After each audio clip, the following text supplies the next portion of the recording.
吃东西的时候会比较容易咳嗽，或是像你吃完啊，就是常常觉得喉咙有痰啊，或是讲话会声音越来越小，其实这些都算是你比较吞咽上面有问题的一个初期的表现。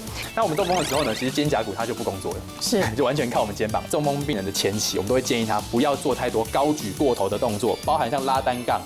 什么叫冲动控制？那用简单来讲，就是你根本没有办法等待，也就是说他一直在做想做的事情，而不是在做该做的事情。如果你已经明确知道你是 C 型侧弯，就可以把手放这里，然后把我的左侧延伸，保持这个姿势，这个好注意力放在这里，深呼吸。其实大家不要把冷冻当成是永久的保鲜。阿嬷如果没有这种冰箱，她煮不出菜。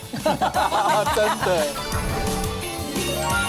周一到周五晚间6点，生活智多星。